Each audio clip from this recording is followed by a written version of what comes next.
Oiga, ya está con nosotros, ya está con nosotros. Llegó, como siempre, uno de los momentos más esperados de la semana junto con los viernes y los miércoles, ¿no? Que son los más divertidos de todos. Está con nosotros Jorge Luis Rodríguez Basor, usted lo conoce muy bien. Es historiador, hay que seguirlo. Crónicas de Yucatán, de verdad, métase. Es una red social, es una plataforma que hay que estar siguiendo constantemente porque se aprende un montón. Sí. ¿Cómo estás, Jorge? Bienvenido, Jorge. Meridiana, muchas gracias. Estos mosquitos que están apareciendo por el mundo. Son los de la fruta, de hecho. Estos son los mosquitos de la fruta. Alguien dejó un plátano por acá. Sí. Oigan, yo creo que para todos los foráneos que vivieron ahorita nuestro falso... Bueno, no fue falso huracán, pero se nos fue, ¿no? Beryl, afortunadamente. Estaban paniqueados después de escuchar historias como Isidoro, como Gilberto, ¿no? Como Vilma para algunas zonas, para Cancún. Sí, Quintana Roo. Cuéntanos un poquito sobre la historia de los huracanes. Sí, porque esto no es nuevo. Efectivamente, o sea, nosotros, pues la península de Yucatán, toda la vida hemos tenido la presencia de los huracanes. ¿Ustedes saben cuándo fue la primera vez que tenemos registrado la presencia de un huracán en la península de Yucatán? Ojo, no la primera vez que pegó un huracán a la península, sino la primera vez que tenemos registrado un huracán en la península de Yucatán. En el año de 1551. O sea, recién descubierta, recién llegado, no descubierta, pero recién llegados Así es, apenas menos de 10 años después de que se funda Mérida, en 1542, a los 9 años ya tenemos el registro. Perdón, Jorge Luis, ¿los mayas no registraban esto? O sea, lo recordaban. No, sí hay registro de los mayas, pero en historia oral, pero no sabemos exactamente las fechas. Ah, bueno, claro. Lo más cercano que tenemos es, ahorita vamos a hablar de Diego de Landa, nuestro querido Diego de Landa, de que decían de que 20, 26 años después de la caída de esta población llegó un huracán, porque ellos así contaban, incluso hasta parte de su... ¿Cómo te acuerdas de las fechas, no? O sea, entonces, después de la plaga de langostas, después del huracán, después de la caída de tal... El gobierno se vuelven referente de fecha. Efectivamente. Así le hacían los romanos también, según yo, y los griegos. Los romanos así le hacían. Los años. Entonces, sí tenemos, o sea, los mayas definitivamente sí tenían este recuerdo, al menos en la memoria oral. De hecho... Parte de la historia que tenemos nos las da los primeros relatores, los primeros exploradores. Por ejemplo, Diego de Landa en su libro Relación de las Costas de Yucatán tiene un capítulo, bueno, no un capítulo, pero una parte entera sobre las calamidades y los huracanes. Okay. Y él habla acerca precisamente de los huracanes, de cómo los mayas se acuerdan de esto, cómo vienen los vientos huracanados. Y aquí es curioso porque... Pues nosotros sabemos que ahorita, por ejemplo, con el caso de Beryl, pues fue muy fácil para nosotros saber desde hace semana y media, 2, de que tal vez se forma algo y después ya se formó, está a categoría 5, pasó por Jamaica. Mitad del Atlántico. Que todos decían, viene y no llega el Beryl, ¿no? Imagínate en esa época, por ejemplo, Diego de Landa lo describe empezaron unos vientos y se convirtieron en vientos huracanados. Okay. O sea que... ¿Ya usa la palabra huracanado? Sí, ahí hay un detalle muy interesante. La palabra huracán, que qué bueno que lo preguntas, es una palabra centroamericana caribeña. Viene de la lengua nativa de los taínos, que era el grupo que poblaba lo que hoy es República Dominicana. Okay. En las primeras crónicas, cuando llegan los españoles a esta isla, los taínos, los arahuacos, ellos registran, ven que hay una palabra para estos vientos muy fuertes, huracán. Entonces, la etimología viene de ahí, es una palabra centroamericana, es una palabra caribeña. Mira, qué interesante, no sabía. Y conforme se va expandiendo toda la colonización, pues los españoles empiezan a usar estas palabras. Okay. Pues claro que es muy curioso que Diego de Landa y otros relatores usen la palabra huracán, pero más que nada vientos huracanados, o sea, empiezan... Imagínate que tú estás en la tarde del día de hoy en tu casa, ves que empieza a llover, empieza a haber un poco de viento y de repente cuando te das cuenta está volando hasta los animales.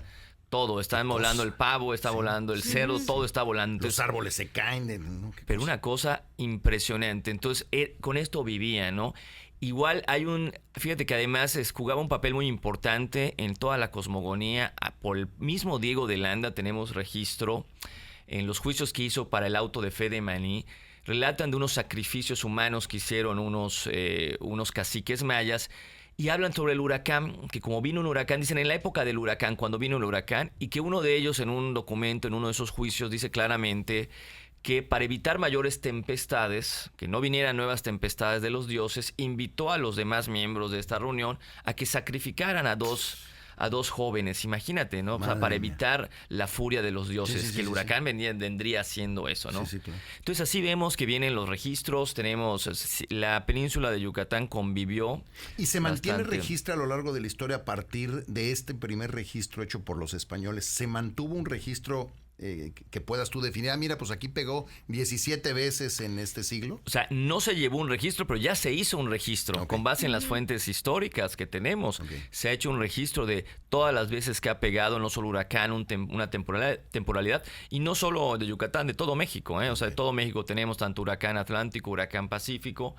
Y ahora la pregunta sería, bueno, ¿y qué pasaba en los huracanes en esa época? Porque ahorita nosotros nos quedamos sin luz, nos quedamos sin internet, cierran las escuelas y las mamás no buscan qué hacer con sus hijos. Con los niños. Exacto. Entonces, en esa época era bastante desastroso y por eso queda sobre todo en la visión de los mayas y también de los españoles, porque lo decía, de hecho, en las relaciones que hay, por ejemplo, dicen que llegó el huracán y arrasó con todo, tiró una gran cantidad de árboles. Sí, sí. En una de ellas dice, por ejemplo, como en la península no hay montañas, o sea, todo es un descubierto, arrasaron gran cantidad, claro. casi diciendo la mitad de los árboles.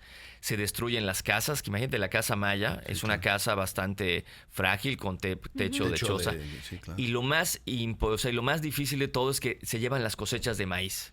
Y en esa época donde no había supermercados, donde el comercio todavía era incipiente, si te quedas sin maíz, o sea, viene Te una mueres, hambruna, te sí, mueres, claro. efectivamente. Entonces, veías después de un huracán, no solo reconstruir, sino empezar a ver de dónde vamos a conseguir comidas, porque eso que te decía no era broma, eso de que empiezan a volar los animales, o sea, el pavo de monte y todos los animales empiezan a volar. No y te había quedan- aviso.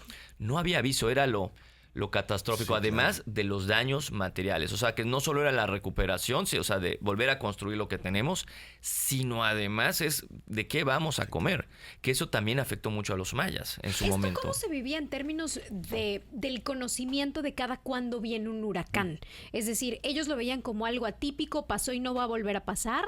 ¿O se sabía que este tipo de cosas igual y pasen 10 años más? Claro, mira, eso ahí ellos no sabían exactamente cuándo iban a pasar, por eso les decía, comenzó una tormenta, vinieron vientos y después se convirtió en vientos huracanados, o sea, que imagínate que a cada lluvia estés en la expectativa de si viene un huracán. En el caso de los mayas, pues te digo, hubo al menos el registro de que para evitar mayores tempestades o bien una tempestad mayor, vamos a hacer un sacrificio para que esto no pase. La realidad es que ellos sí tenían, aquí lo interesante es que sí había una temporada de huracanes, porque si vemos Que la han de haber algunos... tenido identificada, ¿no? Exactamente. Si nosotros vemos, por ejemplo, este primer huracán que te comento fue el 1 de septiembre, en plena época de huracanes. Ok, bueno, claro. También hay un registro en un documento que encontré en los archivos españoles, por ejemplo, de un huracán que pegó en Campeche. Lástima, no tengo para Mérida, pero dice que en Campeche pegó entre el 5 y el 7 de septiembre de 1807. Oye, Jorge Luis, perdón, te pones a leer todo para poderte encontrar con estas cosas, ¿no? ¿Cómo? Porque no está todo digitalizado. O sea, no es que tú le pongas como en el Google Sí. huracanes. No, y no, te tienes que chutar todo leyendo. Bueno, uno va buscando muchas cosas y encuentra muchas otras. Entonces son datos que maravilla, siempre qué padre. aportamos. Entonces, fíjate que este huracán de que me llamó la atención es solo una carta donde dice los estragos que causó en Campeche este huracán del 5 al 7, porque aparte es curioso cómo, o sea, ellos pues empieza Para la ellos fue lluvia, 2 días, ajá. no sabes, aunque hubo, obviamente ahorita sabemos del ojo del huracán, sabemos de la barrera, pero en esa época era del 5 al 7 de septiembre de 1807. Ahí, por ejemplo, en Campeche, ¿qué fue lo que pasó? Destrozó, o sea, se perdieron 50 embarcaciones, desde las fragatas mayores hasta las más chicas. 50 barcos embarcaciones desaparecidos. en Campeche. Se destruyeron más de 200 casas. 300 bodegas, porque recuerda que Campeche era un puerto que tenía bodegas, y se perdieron más de 25,000 sacos de sal, que era las salinas de Campeche, uno de sus los principales negocios, ¿no? De los negocios. ingresos. Se perdieron, ¿no? Entonces, claro, este documento que estaba ahí aislado, pues era más que nada para decir hasta cuánto habían perdido para avisar. en cuestión económica, incluso también para ver si había alguna ayuda del rey, ¿no? O sea, en ese Se aspecto. nombraba de alguna manera, me queda claro que no con los nombres que hoy conocemos, pero se le daba como un nombre a ese evento. No hay registro de eso. Eso es completamente nuevo de este siglo XX, cuando ya hay ese registro día a día, o sea, de que cuando llega una tormenta se prepara. En esa época simplemente se acordaban, por ejemplo, después de tal fecha, o llegaron los vientos huracanados en el año de tal, de tal Ok. ocasión. Igual un dato curioso es que sabemos que esos huracanes, hasta sí podemos ver hasta la trayectoria un poco. Por ejemplo, este de 1551 que les dije, el primero que tenemos registrado, o sea, dice que afectó no solo a la península de Yucatán, sino que también afectó el puerto de Veracruz. O sea, que podemos ver... Cruzó la península. Exactamente, Fíjate hasta eso podemos ver. O sea, esos son los registros Sí, que claro. tenemos. Montejo, toda la avenida, las casotas estas estilo francés y todo, también han aguantado un montón. Yo el otro día en la casa, en la Quinta Montes Molina, en el comedor, tienen un ventanal. Bueno, no sé cómo se llama, de estos que son de repujado, que no me acuerdo si es la marca, pero creo que es de Tiffany. Vitral. Ok. El que está en el comedor de colores no tiene precio. Yo creo que me decía alguien que ese vidrio vale más que toda la casa junta, porque es un Tiffany. De aquella época, y saben, me dan la explicación. Pero yo decía, oye, ¿cómo han aguantado todos los huracanes? Me dice, es una maravilla, ha aguantado todos los huracanes, desde luego los protegen automáticamente, pero todas esas casas también les ha de haber tocado. Los árboles de la ciudad desaparecieron con el Isidoro, ¿no? El gran O sea, parte, esta sí. es una ciudad diferente a partir del Isidoro, ¿no? Sí, bueno, también tenemos que acordarnos que el primer cuadro de la ciudad del centro histórico, hasta el tipo de casa como era, no había cristal, no había ventanas, esos pórticos de madera, o sea, sí podían... Se cerraban. Exactamente. Ya ahorita ya obviamente ya tenemos Paseo de Montejo, que es de finales del siglo que es del 19, principios del 20, o sea, ya tenemos las nuevas modernidades que tenemos, pero sí han aguantado las construcciones. Porque también nuestras casas, ya también nuestro estilo constructivo también es diferente, pero al menos en los registros, imagínate, las chozas mayas, como se acostumbraban, volaban, y es más, hasta ahí, fíjate qué curioso, porque aparte hay gente que tenía fuego adentro de la casa, y con el fuego, o sea, se quema la casa, entonces Claro. tienes que salir corriendo, hasta Bueno, eso sí, claro. queda registrado, ¿no? ¿Cómo ¿Se te sabe vas? cuál ha viendo. sido el peor huracán?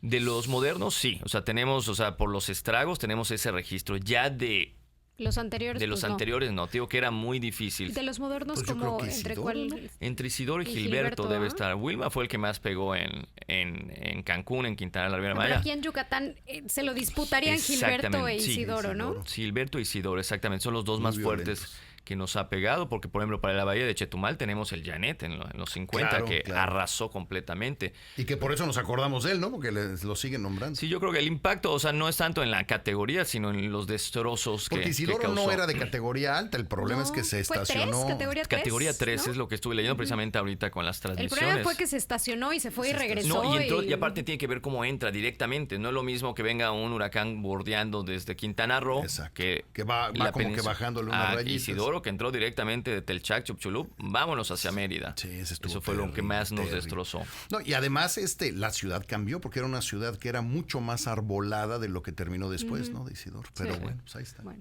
Jorge, Qué te interesante. agradecemos muchísimo esta plática como todos los miércoles. ¿Dónde te seguimos? Por favor, síganos en Crónicas de Yucatán, en Instagram, en Facebook, en YouTube.